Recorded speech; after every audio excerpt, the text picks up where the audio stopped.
Hi. I'm going to try to talk about Zelda, Ocarina of Time, and I'm just going to give you like let's say, a basic rundown of how I'm feeling at the moment. This is a very complicated topic, I think. It's so I'm not. I don't feel completely there. My head is a little kind of off, but it is really sort of it's a weird game, I think. So maybe it's good to tackle it from this weird angle and just see where it goes before any of it disappears. Mm. Like there are mm, there are connections in my mind that I could say, but they are about to sort of fade away. Anyway, so that's sort of the state at the beginning, for what it's worth. Now, Zelda. Okay. So, Zelda seems to be a game about awakening. And I'm trying to. Basically, I'll sort of explain what where I'm coming from with this. I played Ocarina of Time as a child, and then I never played it again.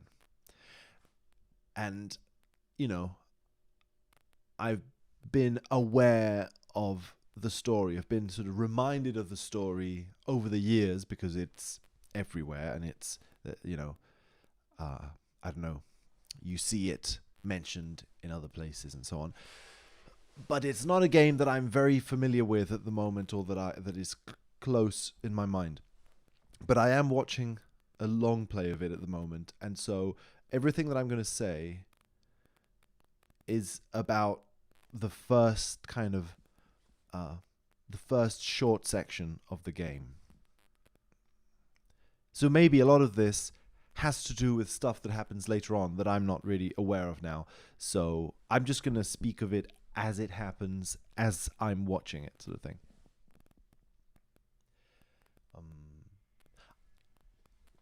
So I think it's a game about awakening, because there seem to be, from the very beginning, themes of awakening that appear that seem to be very constant, or themes about waking and sleeping, things like that. On the one hand, you have the fact that Link wakes up from a dream. That's the very beginning of the game, is Link waking up from a dream, which is funny. He wakes up from a dream and proceeds to fight a beast in the center of the Deku tree. Right, there is a beast at the center of the Deku tree, and the Deku tree has asked Link to help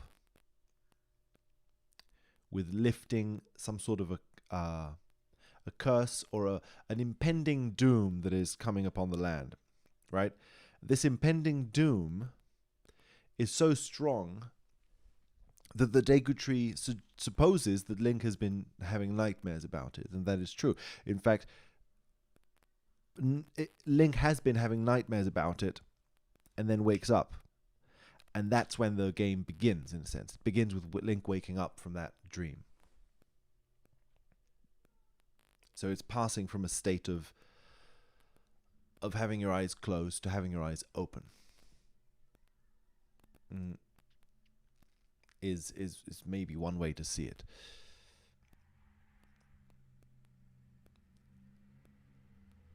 And see, one thing that highlights this for me then is Navi, the fairy. Because Navi gets sent to Link to help, and Link doesn't have a fairy, acquires a fairy. Well, the fairy does then. So I'm not completely sure what the fairy does, what all the functions of Navi are in the game. There's a clear sort of tips and information kind of function, but it seems to be associated to the camera too. At least there is definitely a moment in the forest when one of the other forest elves asks Link to look up, and Link looks up, and they say, "Oh, see, that's what a fairy can do. That's one of the ways you can use a fairy." It's just sort of, to me, it sort of implies, look, all of your camera functions are thanks to your fairy. Your fairy is the camera functions within the game. Whenever you want to like zoom in and look at something in first person, that's what you can do with fairy. I don't know. It's strange, obviously, because it seems like something that Link could be able to do anyway without a fairy, but it seems as if it's associated to first-person angle kind of vision. Okay, as usual, I may be completely wrong about this because I'm just basing it on a watch-through, but I'm going to go with it at the moment. It feels like that might have something to do with it. And it's also interesting how Navi is introduced into the game precisely in a first-person perspective. We first identify with Navi by following her as the camera, kind of zooming, showing us the whole of Kokiri Forest, and then landing on Link's house. Right? So it's almost as if Navi already represented the camera from the very beginning, the first-person vision. That's Navi, being able to see and look around your surroundings. And then that is given to Link. Link didn't have that because he was sleeping. He wasn't seeing things. He is now given a camera angles in order to see the world. Like, oh, I can wake up now. I can look around. I can see. Right? I can obtain information about the world. You might interpret the fact that Navi gives tips about the world as information, like intuition and sensory data. Sort of, look over there. There's this and this and this. I'm seeing things. I'm receiving data about the world. I am aware. Imagine something about that is happening in this game. Maybe, right? If that is happening, and it's a big if at the moment, but that's where I'm going to start my theory, I suppose, is that you then delve directly into a world that symbolizes vision, because you go down to the roots of the Deku Tree, and what you find is, well, first of all, an eye, a giant eye, which is Goma, the parasite, the spider, has a giant eye, a one eye that can watch things and can see things, right, from the darkness. And this eye is like a parasite in the bottom of the tree. And that's what you're fighting against. And also the entire tree is decorated with these tiny door symbols that are eyes. The eye is open, and then you can shoot the eye and the eye closes and it opens the door and things like that. So there is a sort of eye symbolism. It's also interesting that, of course, in a game like Link's Awakening on the Game Boy, the theme of seeing in the sense of dreaming and waking up is also very present, right? It's a game about waking up, dreaming, falling asleep, and so on. And it's like Ocarina of Time starts with a similar kind of thing. Anyway, so yeah, that's part of the issue. And so, okay, yeah, there is that. There are those themes. Other themes that relate to sleep and dreams that sort of tie into this.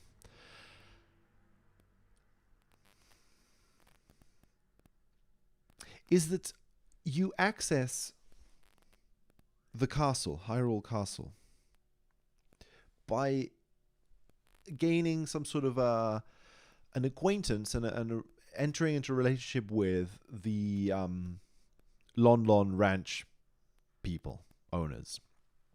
right? And Malon gives you a chicken, an egg that turns into a chicken. And then that helps to wake up her father. Talon, I think. Mario, basically, who's sleeping within the castle. Outside of the actual castle, though, but like close to it. So Talon seems to have a tendency to sleep. A lot of the game art, like in the manual, already depicts him sleeping. It's like he's the sleepy one, right? And then Luigi is like the sort of worky one. That's the impression I get from them, at least, right? That one of them is sort of very worky and the other one's very relaxed and sleepy or something. And so Mario is the sleepy one, and you wake him up with, like, the chicken helps to wake him up. The song of the chicken goes, wah, the sort of the chicken makes a sound and it wakes up the sleeping Talon. And that allows you to enter the castle. You use the Lon material, the milk crates, to enter into the castle. There seems to be a pathway by which then you're also sort of entering into contact with this Lon stuff and waking up Mario, and waking up Mario allows you to enter into the castle.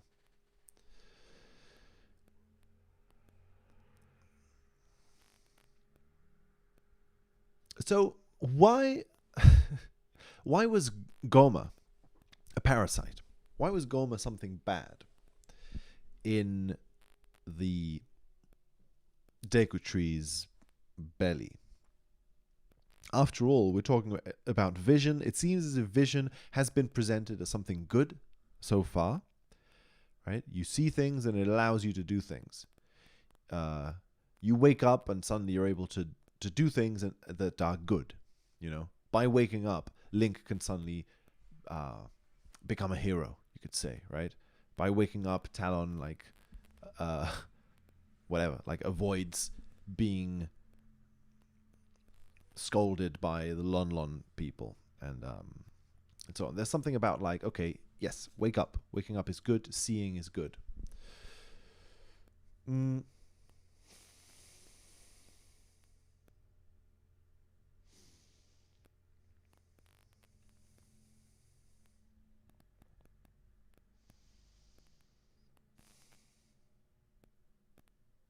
So I suppose I'm intrigued about what the Deku Tree says. The Deku Tree says that there's a whole issue with how this world was created, right? And this world was created with 3 principles represented by 3 goddesses.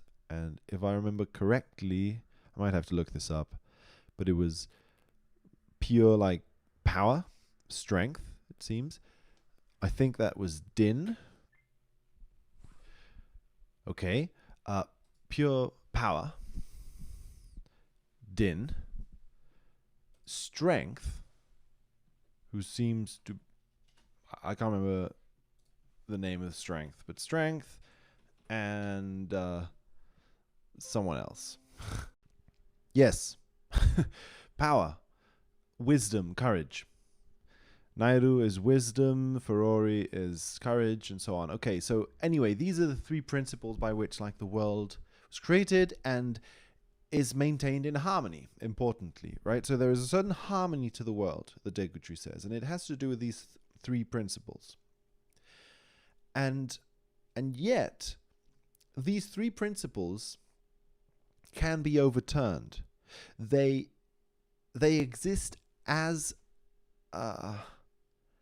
an object that can be obtained and used against it. You could potentially fuck up. You could mess up the order. And then the whole point is someone seems to be intent on doing that. And those are the deep premonitions. Well, not just only intent. Someone put a curse on the Deku Tree, Ganondorf, apparently, right? and this seems to be the initial steps in his evil plan to obtain power to overturn the harmony between things. Okay, anyway. This seems to have something to do then with why the Deku Tree is infested by a parasite. Right? There is a curse put on the Deku Tree. This seems to have manifested with the Deku Tree being eaten up by a parasite at the roots. But it's too late. The Deku Tree is dying anyway. Why? So why is the parasite on the roots? Right? If the parasite is on the roots, it means it's eating at the very foundation of the Deku Tree. Right? The Deku Tree can't live without the roots. The roots are what unite it with the earth. So something in the roots is completely like messing things up, and it's a problem because the Deku Tree is presented as being like the guardian sort of energy of the entire Kokiri forest, or some sort of a protector, a home, like the being of the Deku Tree. I'm just going to look that up actually. Right, yeah. Let's just read through this. Like, Kokiri Forest, the source of life, has sort of stood as a barrier, it says. And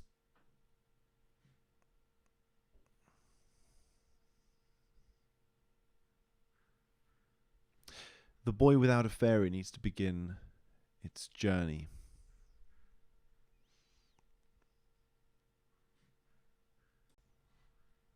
So, okay, I'm not exactly sure how to say it.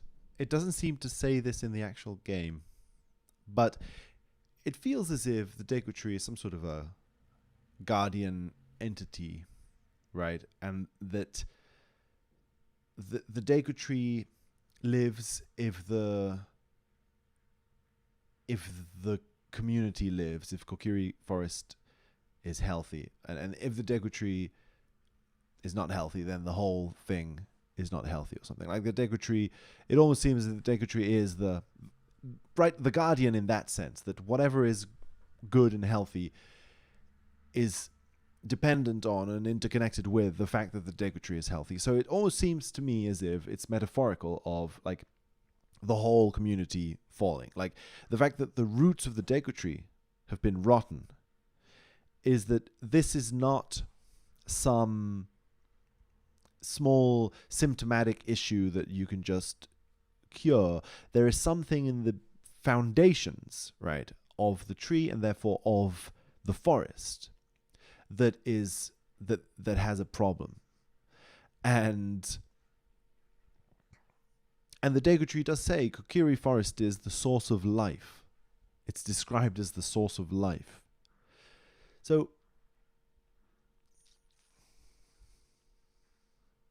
So, and Goma is at the center, at the roots. Goma is like the reason that this is not working. And what Goma is then, basically, is an eye in the shadows. It's an eye in the shadows. It's right there up in the shadows. And what Link does is Link goes down into the shadows and uncovers this eye that was in the shadows. Suddenly this eye is seen. It's visible. It wasn't visible before. And defeats it.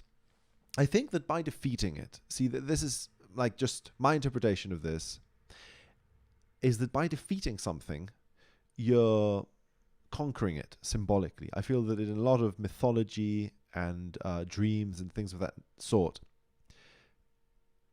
conquering something, defeating something, killing something can mean gaining power over it, killing it, right? There is this enormous fear, this monster that represents your fears or something, and by killing it, by defeating it, in mythology, it almost represents like you are conquering your fears, overcoming your fears, right? And I feel like in this case, Link is gaining power over Vision, right? Vision was down in the depths, completely ignored. It wasn't being seen, it wasn't being used. Vision was not being used, things were not being seen, and therefore Vision was hiding deep down, festering in the roots and repressed. And what Link does is suddenly a nightmare wakes him up. You know, the causality here is strange because literally what wakes him up, you could say, is Navi. But, you know, there is a whole chain of events by which it seems as if Link has been having a terrible nightmare, and it's almost like it's become impossible to stay asleep any longer. The nightmare is so powerful that it's waking him up. The Deku Tree says, right, the events on the land, the impending doom is so strong that those sensitive to it are having nightmares about it. And he says, your past slumbers must have had something to do with this. Now it is time, you know, you have woken up. And so what Link's situation then seems like that of someone who has been sleeping for a long time and therefore has been, his vision has been unacknowledged. He didn't have a fairy. He didn't have, you know, a camera. So vision was something repressed underneath. You go underneath and you see this unacknowledged vision and destroy it, very symbolically, right? Therefore saying, now this eye in the shadows is no longer in the shadows. I gain mastery over it by killing it. This eye is now mine. It's no longer a spider in the shadows. But it was too late, because the issues that this has caused are too big. They are, after all, issues that go down to the roots, not just to the trunk of the tree. It's the absolute roots. So even though he's taken an initial first step of symbolically saying, look, I take control of my vision, I wake up, I see, now comes the task of dealing with the consequences of having not seen for so long. You know? So it's almost like dealing with karma or something like that, you know? Like, okay, an accumulated sort of there is a state of affairs that has come about by the unacknowledgement of vision, you know? And so now it is time to acknowledge it and try to work to dispel this curse. So I think that's something that's going on in this game at the very start. And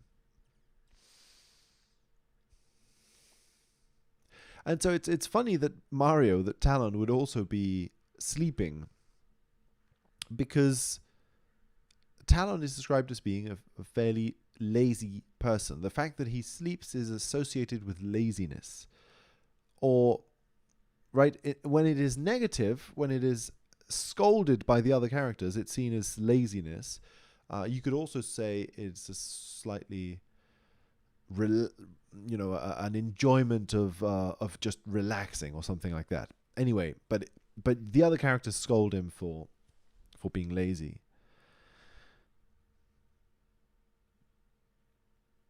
And then this is in opposition to Luigi, who works. You see, Link is in a similar sort of position, because Link gets scolded by Navi by being a very lazy person. Like, how can you be so lazy? Get up. You know, it's almost like Link has been sleeping in. You know, he's been waking up really late or something. He's just been sleeping and sleeping. That's how Navi describes it anyway, right? Like, you're so lazy. How can a lazy person save all these issues that need saving?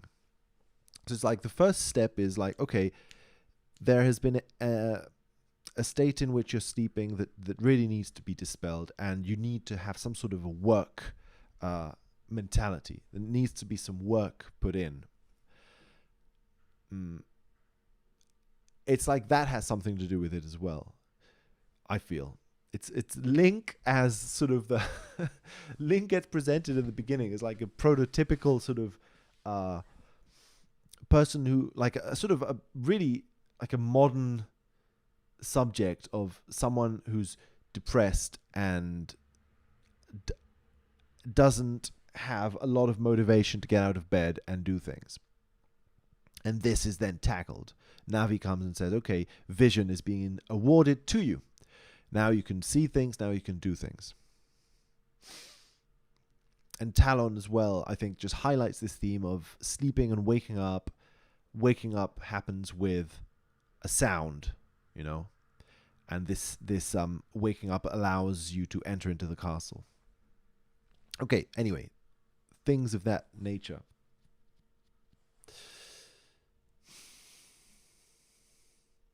It's funny then too, because what wakes Talon up is a chicken, again, a chicken that makes a sound. The sound of the chicken calls the morning, you know? See, okay, this is a point at which this game starts getting really complicated for me. And we've only just started like the first few kind of areas of the game, few stages of the game. But a chicken makes a sound, and this sound wakes you up. But this sound also represents the coming of the morning and the arrival of the sun. So the arrival of the sun from darkness. There was darkness before, now there is sun. This arrival of sun is heralded by the rooster, the chicken, whatever, right? The call of the chicken. This is what wakes Talon up. So it's this call to waking up, which is a waking up of that represents the sun coming out of darkness. The thing is then that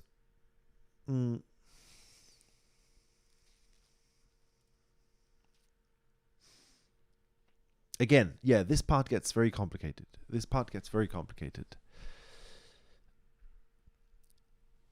So I'm just going to try and grab a few little things from different places and see if they connect. Zelda teaches you a song, and it is Zelda's Lullaby, right? It's a song that puts people to sleep because it is a lullaby. So it's about falling asleep.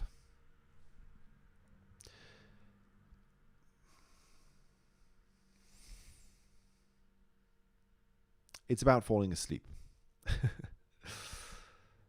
See, I feel, I'm not sure how to explain this. That's why I'll need to find, references for this. But I feel as if sound in this game is being associated to wakefulness and sleep, right? I never quite knew why there was a whole issue with music in this game. Why was music or an ocarina such a central part of the game?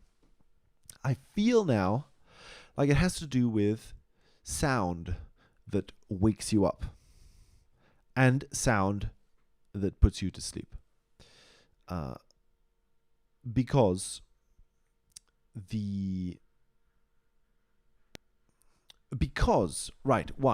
why do I even think that?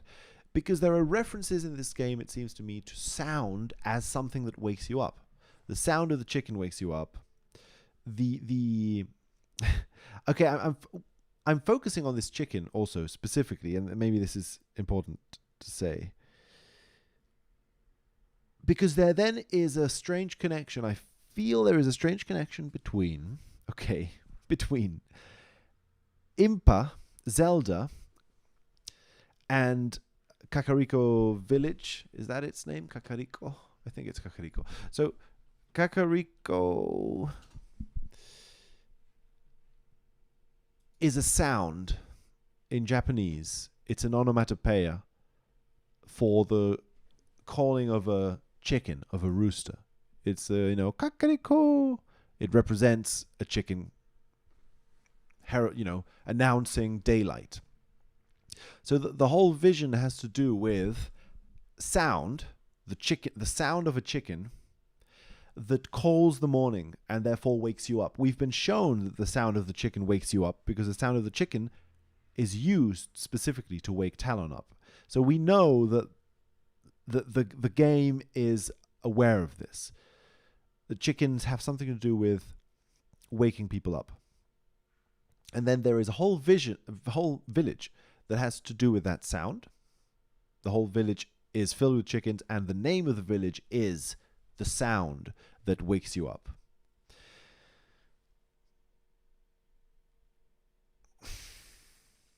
So this is very non-linear, but I feel then that Impa apparently was the one who sang Zelda's lullaby to Zelda. Like, Zelda knows this melody. She sings it because Impa used to sing it to her when putting her to sleep, right? It seems like Impa is a caretaker. I'm not sure exactly. Like, she looks after Zelda in some way, guardian, I suppose, and would use this song to put Zelda to sleep. Okay, he would use this sound to put Zelda to sleep. Would use this sound to put Zelda to sleep. But Impa is of the okay, so Impa is part of the Sheikah, who apparently seem to have traditionally been guardians, protectors and guardians, guides to the royal family of Hyrule. And God, it gets really complicated. I'll try to follow this route for a while. I don't know if it's going to make any sense, but let's just go with it and see where it takes us. Impa is a Sheikah.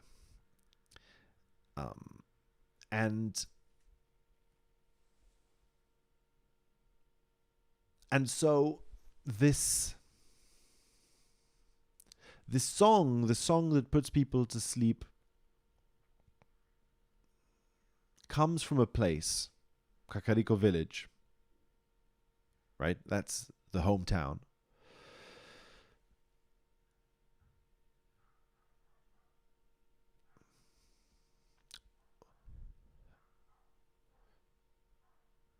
Where there's a graveyard and there are chickens.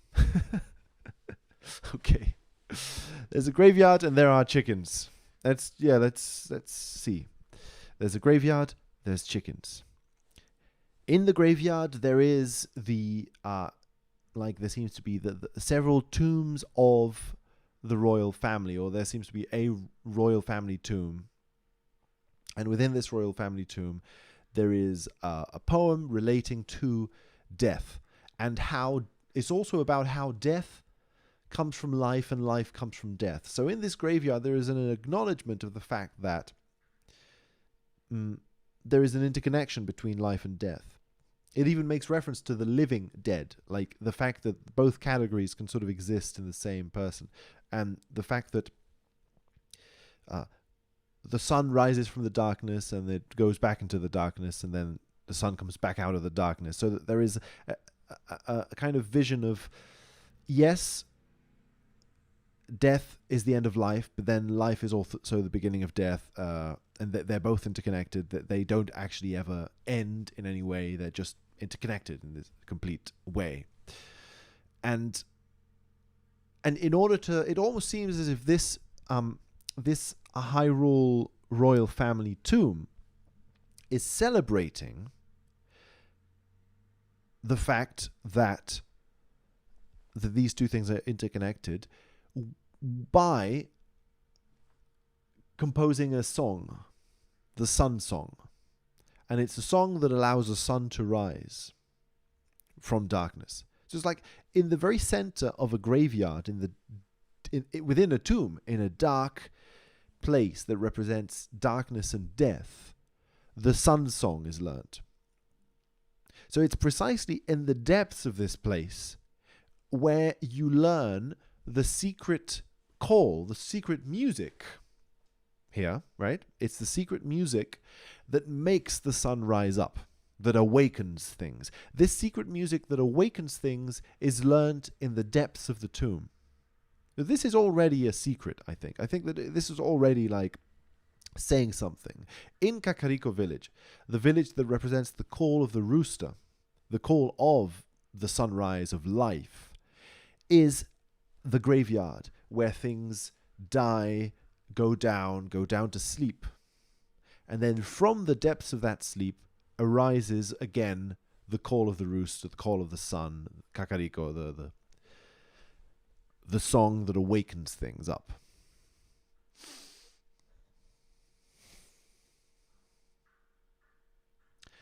I feel like something like that is happening in this game, and it is associating sound and music with states of wakefulness and sleepiness. I feel that's why this game is about the Ocarina of Time, partly. Obviously, at some point, time is going to enter into the equation. I'm not sure how or what we're going to say about that. But at the moment, it already has a preliminary association with time, just by the fact that if music is both music that wakes you up towards life and that makes you sleep towards death, it is about the cycles of time, right? Of time passing towards death and time passing towards new life, right? It's about the passage of time and how the passage of time causes both life and death in this cyclical way. So it seems like it's already about that, but obviously we're going to enter into a whole time travel aspect of this, which is going to be interesting. Okay, so that's one thing. It's also funny, it's very fascinating how Link has a dream that is essentially a premonitory dream. So Link has a whole kind of dream, because he has simultaneously has a premonitory dream and a shared dream in some way. Now, there is a way we can talk about this. It's a shared dream. We know this because Zelda, it's not shared exactly. It's like Zelda had the same kind of dream, and Link had the same kind of dream. They both had dreams that heralded the coming of a darkness. They both simultaneously had precognitive dreams about the same thing, and that's why they shared it, even though the dreams were different. Zelda's dream was more abstract, about clouds and light, and Link's dream was more like literal, about like a literal scene of Ganondorf capturing Zelda. It's possible that that scene literally takes place. I can't remember now. It's possible that it literally takes place, in which case Zelda's dream is sort of symbolically precognitive, and Link's dream is literally precognitive, in that he will literally see that thing in the future, which he has now seen. So, anyway, there is a climate in which these dreams are being had, and that's why they're shared. That's why the Deku Tree says, right, this climate is causing nightmares to those sensitive to them. This impending doom is causing nightmares to those sensitive to them. So Zelda is sensitive to them. She has a nightmare about it. Link is sensitive to it. He has a nightmare about it. They're both connected in this way. Zelda belongs to the highest sort of economic material classes of this world. She has this dream. Link seems to belong to the not the lowest exactly, but he seems to represent the opposite of Hyrule in some way. It's not a big city. It's a small town. It doesn't have big kind of big architecture, big kind of forms of human engineering. It's more sort of you live in nature as it is, within empty trees and so on. Whatever. There's different ways of talking about it. I feel that there is this sort of classic fairy tale thing of like person who is materially poor, a person who is materially rich, and there is a sort of strange symbolic union or something. We're going to see what that means later, because I think a lot of the money stuff has to do with this. Like the fact that Hyrule is like a town of commerce and things like that. Anyway, we are going to talk about that later. But there is a precognitive dream that is had by these two characters. So it's funny, because then that already from the start suggests something to Link, I think. On the one hand is that, okay, the mind, the psyche, is something that is shared amongst people. I had this dream, but it's not just mine, right? I'm like, there seems to be an aspect of what I'm being aware of that is collective. And there is also an aspect in which I saw something that is yet to happen in physical space. So there is a way in which my awareness of the present moment also includes within it awarenesses about time and space in general, regardless of which time and which space. So there's already like, boom, it's a big sort of bomb to lay on on this situation at this present moment, which is, in a sense, I think, what wakes Link up. Like, you could say that what wakes Link up is the fact that he has a dream that suggests that something is coming, and that suggests that there is a connection between himself and other things.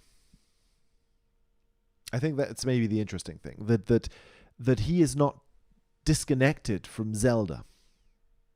It doesn't matter that Zelda's super rich and he isn't. There isn't an absolute disconnection, because they share their mind in some way. And there is also not a disconnection between himself and the passage of time and the environment within him. I mean, without him, right? The space and time without him.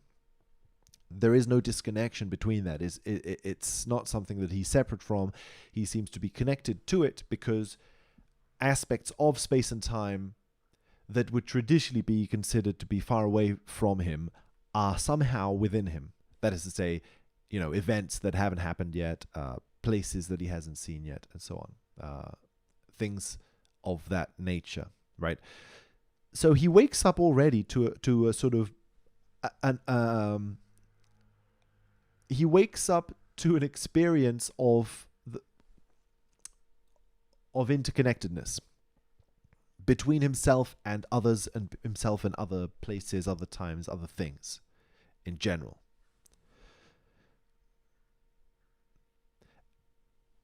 It's funny then that this awareness comes exactly when the roots of the Deku Tree die. Because the Deku Tree was connected to everything in some way. The Deku Tree had roots that presumably sunk deep into the earth. So the Deku Tree was connected to the earth. The Deku Tree wasn't separate from the earth. The Deku Tree, I think a big tree sometimes can represent that. It's the body of the tree is one thing, but the roots of the tree extend outward and deep. So the body is connected to the entire environment. And the Deku Tree is a very big tree, so probably a very long-living tree.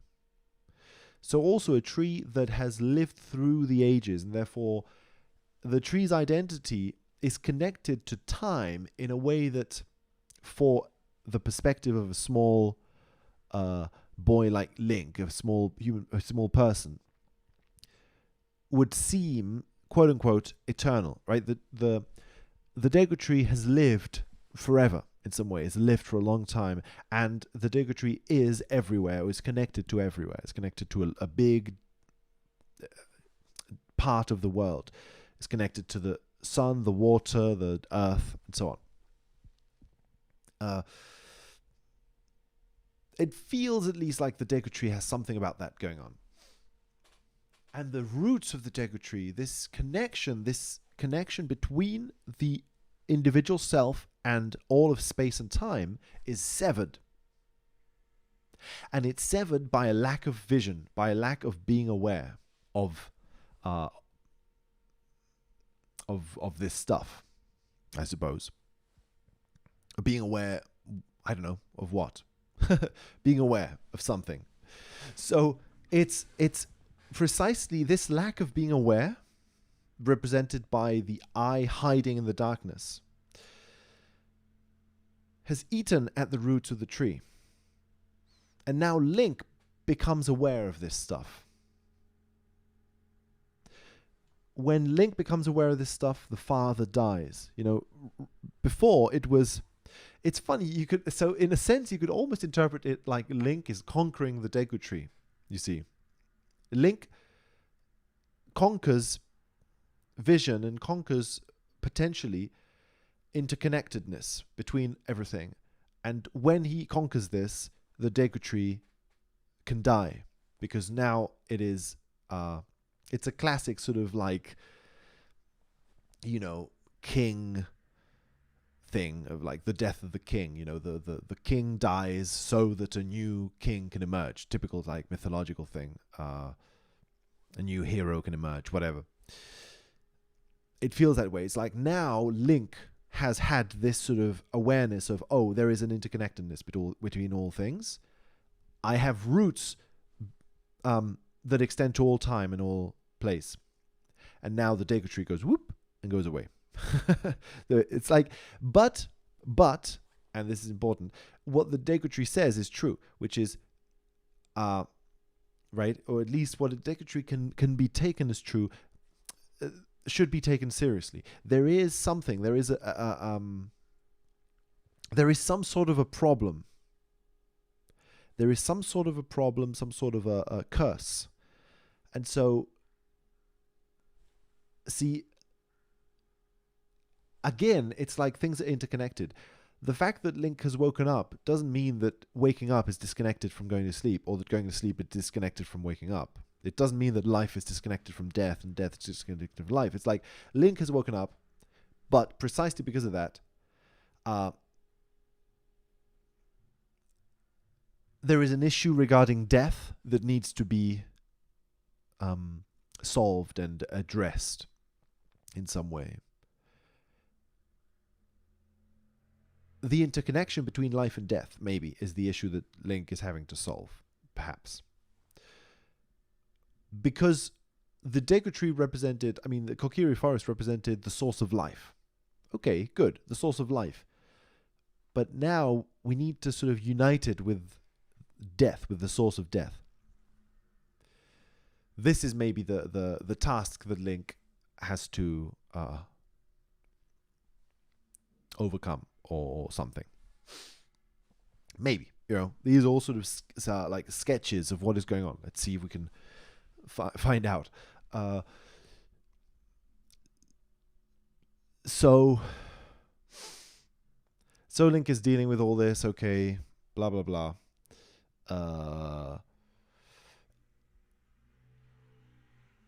And yeah, there's a lot to say about this game. I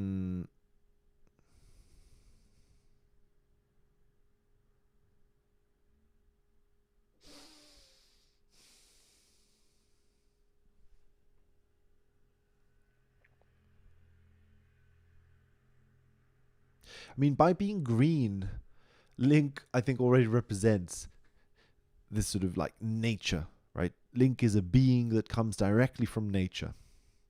A little elf, sprite, fairy that comes from nature.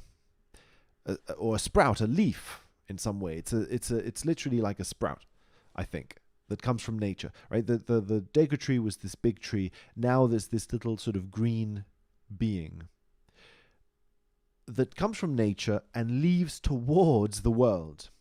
And see, that is what's going to become a hero. That's what's going to help save the world. So, in some way, restore the harmony to Hyrule, or to the whole world. What's going to help maintain this harmony is this little like green leaf from nature. This sprout from life.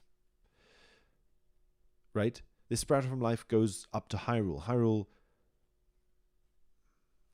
is, I feel, slightly disconnected from life, or it's not the same as Kokiri Forest. It's more of a big built city. In some ways, it a lot of this game, I think, emulates the modern like 90s world in which it was created. There's a lot of neon signs. There's a lot of haircuts that wouldn't have existed in the kind of fantasy medieval world it's depicting, and so on. So I think I have a feeling that you could take Hyrule City, Hyrule Town, as representing a big skyscraper type of city, a big kind of like thriving metropolis. That's how a lot of the other towns describe it. Kakariko Village says that they wish someday they could be as big as Hyrule's town, right? So it's seen as big by the people in the game, right? It's relative to all the other towns. It's a big metropolis, I think. And it's a big metropolis. It's a market town. Like the main aspect of this town is a market. Like the absolute center of the town is boom, marketplace, exchange of money, exchange of goods.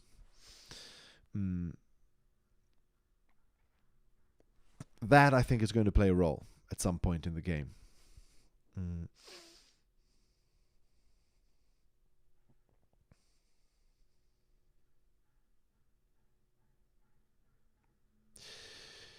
And so it's funny because then the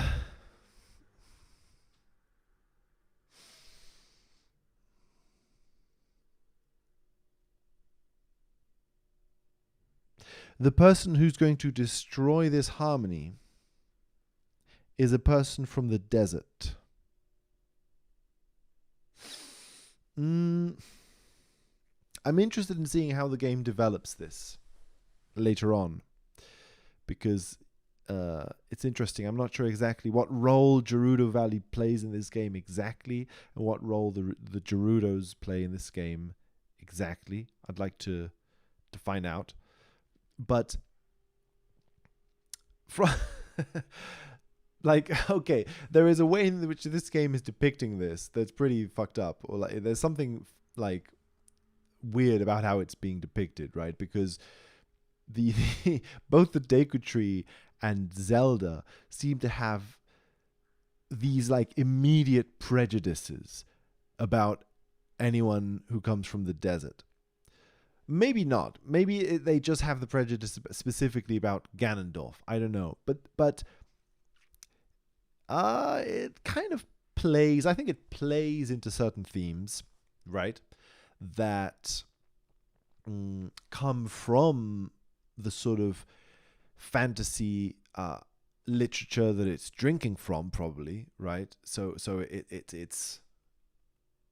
it's unavoidable. There is a sort of like racist underpinning in some way to what is happening. I feel that can be taken symbolically and can be taken literally at the same time. I think both are going to be interesting angles to look at it. So in a literal, in a symbolic way, the desert people, I think, represent lifelessness.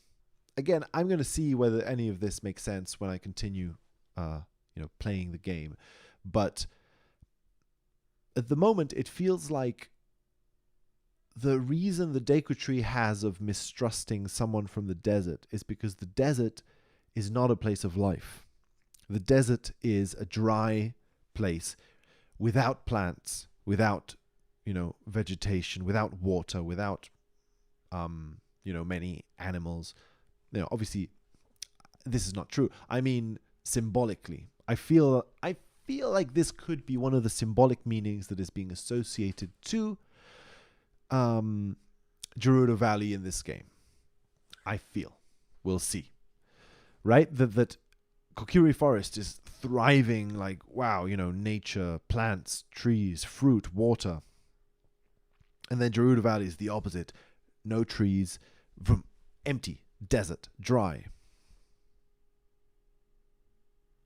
So symbolically, it could be that if Kokiri Forest is the source of life, then Gerudo Valley might be death, in the sense that it is, again, death. It's a lack of trees, water, and so on. It's a lack of life. It dies and becomes arid rock.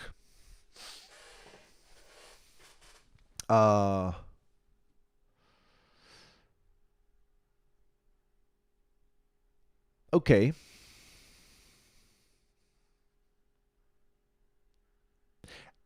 Okay. So that's going on, and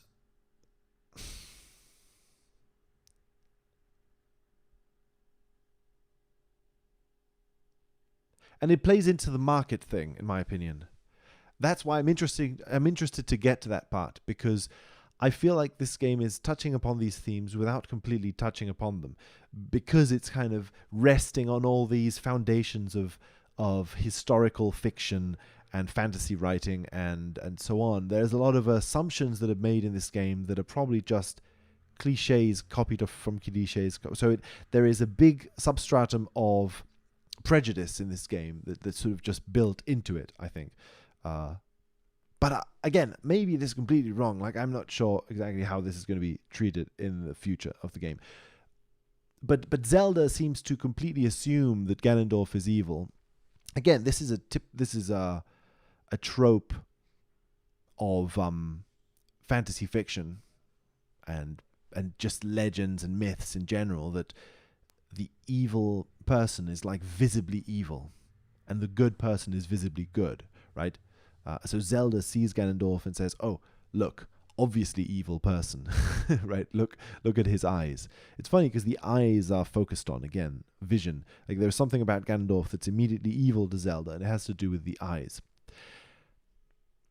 However, right, there is also this sort of juxtaposition between Zelda being good, and she is like this, like, royal, like a representative of the royal family of a rich town, and then Ganondorf being evil and being the leader of a town in the desert, which by definition would have much less resources, right? Much less trees, water, and so on, much less sort of material goods to live from.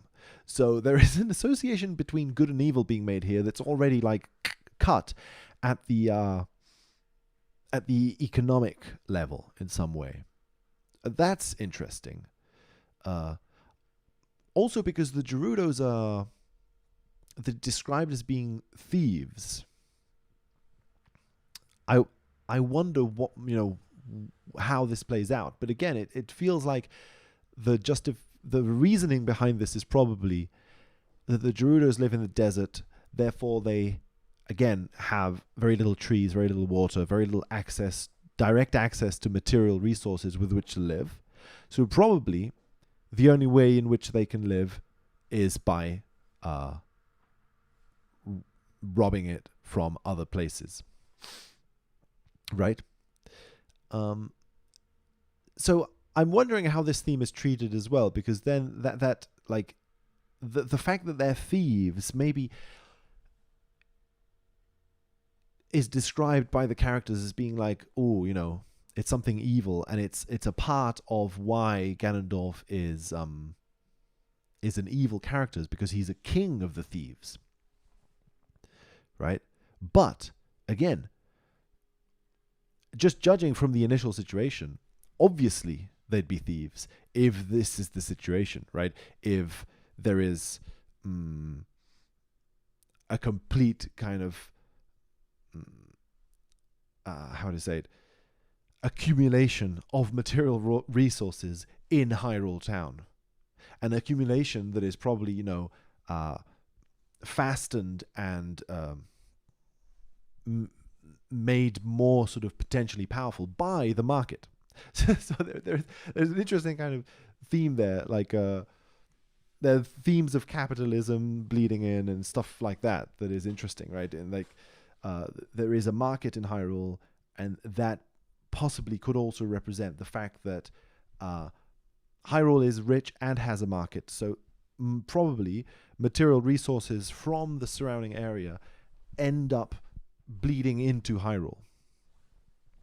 Maybe, right? I think that's maybe something that's going on. So obviously, then the whole notion of who's good and who's evil becomes more blurry. And especially when you consider that Link is potentially, but in a different way, also like a poor boy, like, or at least, within the language of fairy tales, could be described as the prototype of the poor boy in opposition to the rich kind of city life that he then encounters.